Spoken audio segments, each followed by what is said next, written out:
الحمد لله وكفى والصلاة والسلام على عباده الذين اصطفى لا سيما على سيد الرسل وخاتم الأنبياء وعلى آله وصحبه ومن بهديه مهتدى. أما بعد فأعوذ بالله من الشيطان الرجيم. بسم الله الرحمن الرحيم. لقد كان لكم في رسول الله أسوة حسنة لمن كان يرجو الله واليوم الآخر. صدق الله العظيم.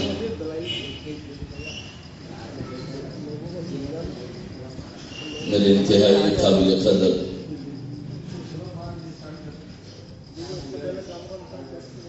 محترم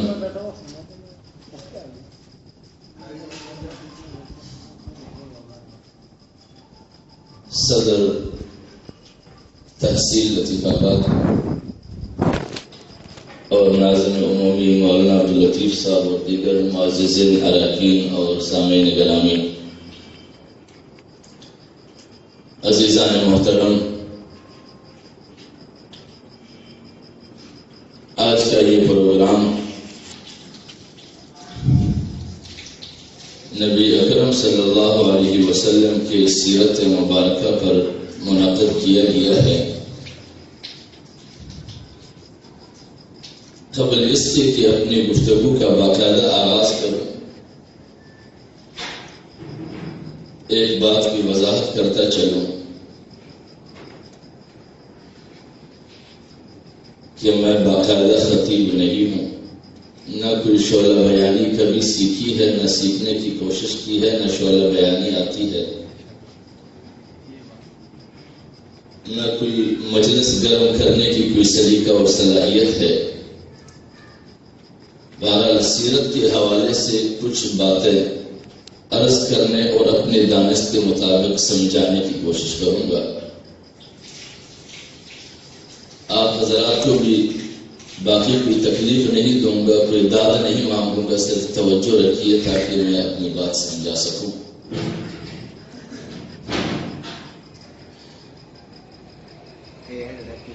اللہ تبارک و تعالی نے کائنات میں جتنی تخلیق فرمائی ہے، ان تمام تر تخلیقات میں سب سے معتبر ترین مخلوق وہ انسان کو پیدا فرمایا ہے، اور پھر انسان کو احسن تقویم بنایا، اور پھر اسی انسانیت کو کامیاب ترین اور مہذب ترین انسانیت بنانے کے لیے اللہ تبارک و تعالی نے 1,24,000 کم و بیش انبیاء کا سلسلہ چلایا، اور تمام تر انبیاء کے آخر میں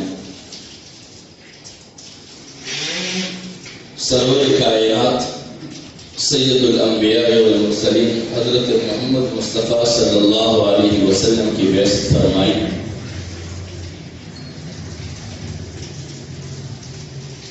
اور پھر ہمارے لیے ہماری زندگی کی کامیابی کی راز اللہ تبارک و تعالی نے حضور نبی کریم صلی اللہ علیہ وسلم کے حیات مبارکہ میں رکھا۔ سیرت کی ضرورت اور اہمیت کیوں پڑتی ہے؟ سیرت کی ضرورت اور اہمیت اس لیے ہے کہ جب اللہ تبارک و تعالی نے انسان کو اشرف المخلوق بنایا تو اس پر شیطان کو عداوت ہوئی، اور اس لیے عداوت ہوئی کہ جس مقام اور جس مرتبے کی انتظار شیطان کو تھی، اس مرتبے سے اللہ تبارک و تعالی نے انسان کو نوازا، اور پھر انسانیت اس مقام تک پہنچنے کے لیے ایک مرحلے سے گزرے گی، اور وہ مرحلہ ہے مہذب انسانیت، تو اس کے لیے سیرت اہمیت کی حامل چیز ہے۔ ہماری زندگی کی رہنمائی کے لیے کئی ساری ایسی چیزیں ہیں کہ جو سیرت میں پوشیدہ ہیں۔ اگر سیرت ہمارے پیش نظر نہیں رہے گی تو ہماری ذہنیت قرآن کو سمجھنے سے قاصر رہے گی، ہماری ذہنیت حدیث کو سمجھنے سے قاصر رہیں گی۔ ہم قرآنی احکام کو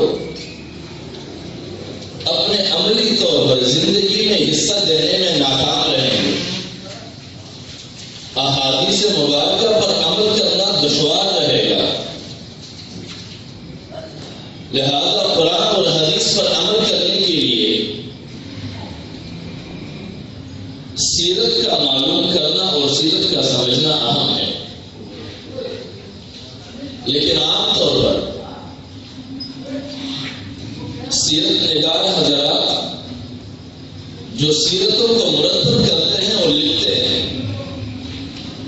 اکثریتی طور پر سیرتوں کی جتنی بھی کتابیں مرتب ہوئی ہے اکثر وہ عقیدت کی بنیاد پر مرتب کی گئی ہے۔ تعلیمی حوالے سے کم ہی لوگوں نے نگاہ رکھی ہے سیرت پر، اور پھر معذرت کے ساتھ عام طور پر جو سیرت کے حوالے سے پروگرام مرتب کیے جاتے ہیں اس میں بھی سیرت کے تعلیم کم سمجھنے کی کوشش کی جاتی ہے، بلکہ سیرت کے اس محفل میں صرف طبیعت کو محفوظ کرنے پر زیادہ توجہ دی جاتی ہے، جبکہ سیرت ایک نمائشی چیز نہیں ہے کہ نمائش کے طور پر سیرت کو بیان کی جائے اور لوگ واہ واہ کرے اور سنانے والا واہ واہ سن کر چلا جائے، بلکہ سیرت یہ وہ بنیادی تعلیم ہے جو ہماری زندگی کے ایک بنیادی سفر طے کرنے والے نقشے کی بنیادی نکات سمجھے جا سکتے ہیں۔ قرآن اور حدیث یہ ہماری زندگی کے سفر طے کرنے کا نقشہ ہے، اور ہم نے اپنی زندگی اس نقشے کے مطابق طے کرنی ہے، اپنی منزل کے جانب گامزن رہنا ہے۔ عام طور پر یہ ہمارے ملکی نقشے اس کو کسی کے سامنے رکھ دیے جائیں، اس پر یا انگریزی سے لکھے ہوئے ہوں یا اردو سے لکھے ہوئے ہوں، جو شخص نقشے کے رموز سے اور ان کے نکات سے واقف نہ ہو وہ اس نقشے سے کام نہیں لے سکتا، چاہے وہ جتنا بڑا اردو دان ہو یا انگریزی دان ہو، وہ نہیں سمجھ پائے گا۔ اسی طرح قرآن اور حدیث یہ واضح چیزیں ہیں، قرآن واضح کتاب ہے اور احادیث مبارکہ اس کی تفسیر ہے، لیکن ان دونوں سے اس وقت تک فائدہ لینا ممکن نہیں ہے جب تک اس سیرت پر نظر نہ رکھی جائے۔ اور پھر عموماً ہماری سیرتوں میں یہ بیان کیے جاتے ہیں کہ حضور نبی کریم صلی اللہ علیہ وسلم کا چہرہ انور مبارک کی اتنی روشنی ہوتی تھی کہ سورج اس کے سامنے تاریک ہو جاتا۔ فرمایا جاتا ہے کہ حضرت عائشہ صدیقہ رضی اللہ تعالیٰ عنہ سے سلائی کرتے ہوئے سوئی گر گئی اور سوئی ڈھونڈ رہی تھی کہ حضور نبی کریم صلی اللہ علیہ وسلم حجرہ مبارک میں تشریف لائے، اس کے چہرے انور کی روشنی سے وہ سوئی مل گئی۔ بتایا جاتا ہے کہ حضور نبی کریم صلی اللہ علیہ وسلم مسکراتے تو ان کی دندان مبارک سے روشنی دیواروں پر پھوٹتی تھی، اس میں کوئی شک شبہ نہیں۔ وہ برگزیدہ شخصیت جس کے متعلق کہا جاتا ہے کہ لولا کا لما خلقت الافلاک، کہ اگر تجھے پیدا نہ کیا جاتا تو کائنات کو بھی پیدا نہ کیا جاتا. اس ہستی کے اندر ایسی خصوصیات نہ ہو تو ہم میں اور آپ میں نہ. یہ خصوصیات اسی میں لازمی پائے جائیں. وہی اس لائق ہے کہ اس میں یہ ساری خصوصیات ہوں. لیکن ہم امت محمدیہ صلی اللہ علیہ وسلم جو اس کے پیروکار ہیں، ان کے لیے ان خصوصیات کے اندر تعلیمی حوالے سے کون سی چیز پوشیدہ ہے؟ حضور نبی کریم صلی اللہ علیہ وسلم کا چہرہ مبارک نہ چمکے تو کس کا چمکے؟ اس کے دندان مبارک سے روشنیاں نہ پوچھے تو کس سے پوچھے؟ لیکن ان چیزوں میں ہمارے لیے کیا تعلیم ہے؟ ہمارے لیے کوئی تعلیم نہیں ہے سوائے اس کے کہ رسول اللہ صلی اللہ علیہ وسلم کی خصوصیات سامنے آ جاتی. بس یہ اس کی اپنی امتیازی شان ہے.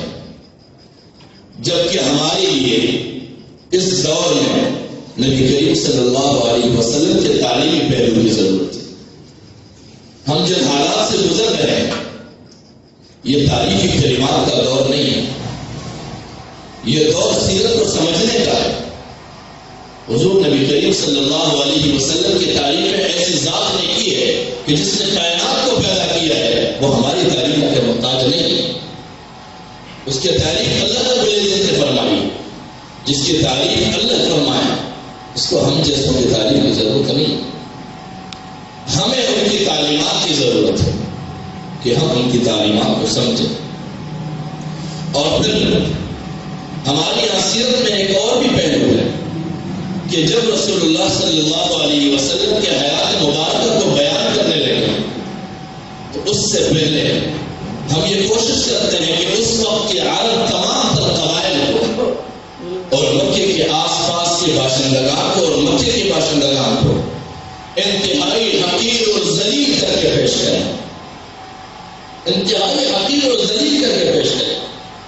کیونکہ ہماری ذہنیتوں پر یہ باتیں سوال ہو چکی ہے کہ جب تک ہم ان قوموں کو ذلیل بیان نہ کریں حضور نبی کریم صلی اللہ علیہ وسلم کے شان ممتاز بیان نہیں کی جا سکتی. کیسے لوگ سمجھیں گے کہ وہ لوگ اتنے کم ترین اور اتنے ذلیل ترین تھے کہ رسول اللہ صلی اللہ علیہ وسلم اس میں ممتاز نظر آ جائے. رسول اللہ صلی اللہ علیہ وسلم کی شان مبارک اس بات کی محتاج بھی نہیں. جس طرح بتایا جاتا ہے کہ حضور نبی کریم صلی اللہ علیہ وسلم جتنے بھی اونچے قد والوں کے درمیان کھڑے ہو جاتے پھر بھی حضور نبی کریم صلی اللہ علیہ وسلم کا قد مبارک ان سے اونچا نظر آتا.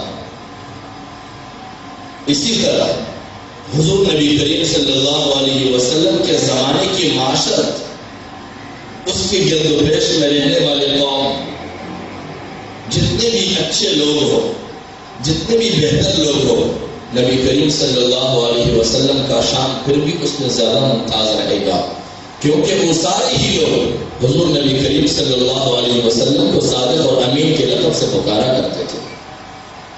تو اس سے بات واضح ہے کہ نبی کریم صلی اللہ علیہ وسلم کے شان مبارک اس وقت بھی اس قوم کے درمیان ممتاز تھی. لوگ اپنی امانتیں ان کے پاس رکھوایا کرتے تھے.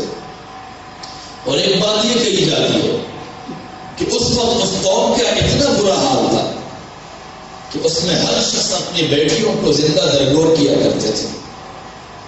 اور یہ بات بھی کی جاتی ہے کہ وہ اتنی ذلیل ترین قوم تھی وہ عیاشیوں میں اس قدر مبتلا تھے کہ ہر شخص لاتعداد عورتیں اپنے نکاح میں رکھتے تھے یا پھر ناجائز طور پر رکھتے تھے. اس بات کو سمجھنے کی ضرورت ہے کہ اگر وہ قوم اتنی ظالم تھی کہ پیدا ہوتے ہی اپنی لڑکیوں کو زندہ درگور کر دے اس معاشرے میں اتنی لڑکیاں اور اتنی عورتیں اتنی تعداد میں کہاں تھی کہ لوگ لاتعداد عورتیں اپنے نکاح میں رکھتے ہو. دراصل بات یہ ہے یہ کچھ مخصوص لوگ ہوا کرتے تھے کہ جو لوگ اس بات کو عار سمجھتے تھے کہ ہماری لڑکیاں کسی کے نکاح میں ہو. اس چند لوگوں کی فطرت کو عام انسانیت کی فطرت نہیں بولنی چاہیے. اور یہ بات کہ لوگ زیادہ سے زیادہ عورتیں اپنے نکاح میں رکھتے تھے عیاشیوں کے لیے یہ عام انسانیت کی فطرت نہیں تھی، یہ مخصوص لوگ تھے جن کی عیاشی حد سے تجاوز کر گئی تھی۔ ہمارے معاشروں میں بھی ایسے لوگ ہیں، ہمارے معاشروں میں بھی نیچ اور اونچ کے فضا کو قائم رکھنے والے لوگ ہیں۔ لہذا نبی کریم صلی اللہ علیہ وسلم کی سیرت مبارکہ بیان کرنے کے لیے یہ ضروری نہیں ہے کہ کسی قوم کو ذلیل بیان کیا جائے۔ حضور نبی کریم صلی اللہ علیہ وسلم خود فرماتے ہیں کہ ان اللہ خلق الخلق فجعلنی فی خیر خلق، کہ اللہ تبارک و تعالیٰ نے انسانیت والی خلقت کو پیدا کیا، پھر مجھے ان تمام تر انسانوں میں سے بہترین انسانوں کے اندر پیدا کیا۔ تو پھر کیسے اس انداز سے سیرت کو بیان کیا جاتا ہے؟ اور دوسری بات یہ کہ نبی کریم صلی اللہ علیہ وسلم کی سیرت کو بیان کرتے ہوئے ہمیشہ اس پہلو پر زیادہ زور دیا جاتا ہے کہ نبی کریم صلی اللہ علیہ وسلم جنگجو رسول تھے اور اس کے مزاج میں جنگ تھی، اور اس کی جنگی کیفیات کو انتہائی بڑا چڑھا کر پیش کیا جاتا ہے۔ عمومی طور پر جو امت مسلمہ کے حوالے سے جو ذہنیت بنی آ رہی ہے، اس ذہنیت کے اندر معذرت کے ساتھ ہماری اس سیرت نگاری کا کردار، سیرت کو اس انداز سے پیش کرنے کا بھی کردار ہے کہ جو بین الاقوامی سطح پر امت مسلمہ کے حوالے سے ایک ذہنیت بیان کی جاتی ہے کہ یہ دہشت گرد امت ہے، یہ دہشت گرد انسانیت ہے، اور معاذ اللہ نبی کریم صلی اللہ علیہ وسلم کو بھی اسی حقیق لقب سے نوازا جاتا ہے۔ اس کی وجہ یہ ہے کہ وہ ہم جس انداز سے بیان کرتے ہیں، اور جب ہم اس کی امت ہوتے ہوئے نبی کریم صلی اللہ علیہ وسلم کی سیرت کو اس انداز سے بیان کریں گے تو گویا کہ ہم امتی خود ان پر گواہی دے رہے ہیں، اور یہ انتہائی افسوس کی بات ہے۔ حضور نبی کریم صلی اللہ علیہ وسلم اور رحمت للعالمین، اس کے تمام تر زندگی کے تمام تر گوشوں پر رحمت کا گوشہ سب سے زیادہ حاوی ہے۔ جس طرح اللہ تبارک و تعالیٰ کے تمام تر صفات پر رحمت کا صفت سب سے زیادہ حاوی ہے، اسی طرح اس کے آخری پیغمبر کے تمام تر زندگی کے ہر گوشے پر رحمت کا گوشہ سب سے زیادہ حاوی ہے۔ اور پھر جب حضور نبی کریم صلی اللہ علیہ وسلم کے حیات مبارکہ کی اس گوشے کو دیکھا جائے تو ہم اپنے نظر میں رکھ سکتے ہیں کہ اگر حضور نبی کریم صلی اللہ علیہ وسلم کی مزاج یہی ہوتی تو حضور نبی کریم صلی اللہ علیہ وسلم انسانیت کی نسل کشی کرتے ہیں۔ حضور نبی کریم صلی اللہ علیہ وسلم نے اپنے مد مطابق بھی نسل کشی نہیں فرمائی۔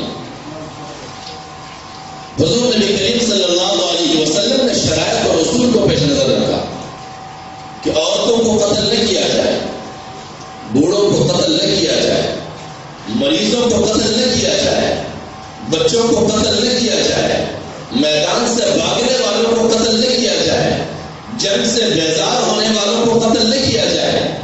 ان ساری چیزوں کے استثنائیات کو رکھ کر یہی بات سمجھ میں آتی ہے کہ نبی کریم صلی اللہ علیہ وسلم طالب حکومت نہیں تھے، وہ حکمرانی نہیں چاہتے تھے، وہ انسانیت میں انقلاب چاہتے تھے، وہ انسانیت کے مزاج میں تبدیلی چاہتے تھے، وہ انسانیت کی اصلاح چاہتے تھے، وہ انسانیت کے قتل عام نہیں چاہتے تھے۔ اور سیرت کو اس انداز سے بیان کر کر کے ہماری مزاج واقعی ویسی بن گئی ہے، لیکن حضور نبی کریم صلی اللہ علیہ وسلم کے مزاج ایسے نہیں۔ اور پھر حضور نبی کریم صلی اللہ علیہ وسلم کے بعد کئی سارے ایسے انقلابی آئے ہیں کہ جنہوں نے انقلاب برپا کیا ہے، لیکن ان انقلابات کے نتیجے میں وہ صرف اپنے اقتدار اور بالادستی چاہتے تھے، جنہوں نے اپنے اقتدار اور بالادستی کے نتیجے میں انسانیت کا قتل عام نئی نسل کشی کے تک قتل کیا۔ پہلی جنگ یزید کو لیا جائے، اس اس میں 1,20,00,000 انسان لوگ میں اجل بنے، وہ صرف اقتدار کے حوث کے نتیجے میں. اور دوسرے جنگ عظیم کو لیا جائے تو وہی تعداد اپنے ایک طبقہ اپنی بالادستی کو قائم رکھنے کے لیے اور ایک طبقہ اپنی بالادستی نہ حاصل کرنے کے لیے اس قدر انسانیت کی قتل عام کرتا ہے کہ مصرف قتل عام نہیں اصل خوشی کے حد تک پہنچتا ہے، جس کی تعداد تاریخ بتاتی ہے کہ وہ 2 کروڑ سے بھی تجاوز کر جاتی ہے. اور یہ ہمارے قریب کے زمانوں میں ہوا ہے، یہ قریب کے زمانے میں 100 سال کے اندر کے دوران میں یہ حالات ہوئے ہیں. اور یہ لوگ کیا ہیں؟ یہ آج حقوق انسانی کی علمبردار بنے بیٹھے وہی لوگ جنہوں نے 1,20,00,000 اور پھر دوسرے مرتبہ میں 2 کروڑ انسان کو لوگ میں اجل بنایا. یہ حقوق انسانی کی علمبردار ہے. اور پھر جب ہم حضور نبی کریم صلی اللہ علیہ وسلم کے حیات مبارکہ کو اس انداز سے پیش کریں گے کہ وہ میدان میں انسان کو زندہ نہیں چھوڑتے تھے، وہ تلوار کو اپنی زندگی کا بنیادی حصہ سمجھتے تھے، جبکہ تلوار حضور نبی کریم صلی اللہ علیہ وسلم کی زندگی کا اہم ترین حصہ نہیں ہے، یہ استثنائی حصہ ہے. ضرورت بقدر ضرورت ہوتا ہے، ضرورت مقصدی زندگی نہیں ہوتی. آپریشن علاج کے لیے جب کیا جاتا ہے تو بقدر ضرورت جتنے حصے کی ضرورت ہو اتنی کاٹی جاتی ہے. یہ نہیں کہ زخم 2 انچ کا ہو اور مریض کو 1 فٹ 2 فٹ تک چیرا جائے، یہ انسانیت کے خلاف ہے. اور رسول اللہ صلی اللہ علیہ وسلم احسن تقویم ہے، یہ احسن خلائق ہے، تو وہ کبھی ایسا نہیں کر سکتا کہ وہ ایک کام انجام دینے کے لیے انسانیت کی اصل خوشی کرے. اور پھر خصوصاً معذرت ان حضرات کے سامنے جو علماء کرام وہ اس چیز کو بخوبی سمجھ سکتے ہیں کہ قرآن مجید اور حدیث مبارکہ کے لیے حضور نبی کریم صلی اللہ علیہ وسلم کی سیرت مبارکہ ضروری ہے. اگر حضور نبی کریم صلی اللہ علیہ وسلم کی سیرت مبارکہ کو نہیں لیں گے تو پھر ہم سب کے سب ظاہری بنیں گے، اور ظاہری بننا بھی اچھی خاصیت نہیں ہے. ظاہری بننے کا مقصد یہ ہے کہ اس سے فتنے عام ہوں گے، اس سے فساد عام ہوں گے، گلی کوچے ہم ایک دوسرے کو دستے گریبان دیں گے، ایک دوسرے کے خون کے پیاسے بنیں گے، اور اس خون بہانے کے لیے ہم قرآن کی آیتوں کو پڑھیں گے، نبی کریم صلی اللہ علیہ وسلم کے احادیث مبارکہ پڑھیں گے، اور آیات قرآن اور حدیث مبارکہ کو ہم بطور دلیل پیش کریں گے کہ میرے لیے اس انسان کا قتل جائز ہے اور میں ہم کو جانے کو اس انسانیت کے خون بہانے. اور وہ کیا ہے؟ اگر ہم سیرت مبارکہ کو پیش نظر نہیں رکھیں گے تو ہمارے سامنے آیت آئے گی کہ فَاقْتُلُوا الْمُشْرِكِينَ حَيْثُ وَجَدْتُمُوهُمْ، کہ جہاں بھی تمہیں مشرک ملے اسے قتل کر ڈالو. اور دوسری آیت ہمارے سامنے آئے گی فَقَاتِلُوا أَئِمَّةَ الْكُفْرِ، کہ کفر کے جتنے بھی بڑے ہیں سب کو قتل کر ڈالو. تو پھر حضور نبی کریم صلی اللہ علیہ وسلم کی زندگی کو بھی ہم پیش نظر رکھیں گے کہ کیا حضور نبی کریم صلی اللہ علیہ وسلم کے زمانے میں مشرکوں کی کمی تھی؟ اس کو مشرک نہیں تھے، مشرکوں کا تو یہاں تک غلبہ تھا کہ زندگی کے 360 حصے کیے گئے تھے، کہ یعنی ہماری زندگی میں 360 قسم کے معاملات ہیں، اور 360 قسم کے معاملات کے حل کے لیے مکے کے اندر 360 بت رکھے گئے ہیں، کہ یعنی ہماری زندگی کے ہر گوشے کے اندر جو جو معاملہ ہمیں پیش آئے گا ان 360 خداؤں میں سے ہر خدا کی اپنی ذمہ داری ہے، وہ اس ذمہ داری کو پوری کرتے ہوئے ہمارے معاملات کو حل کرے گا. اتنے معیاری جو صرف ہے ہمارے زمانے میں مشرک ایک بت رکھتے ہیں، 360 نہیں رکھتے. وہ شرک خفی میں مبتلا ہو،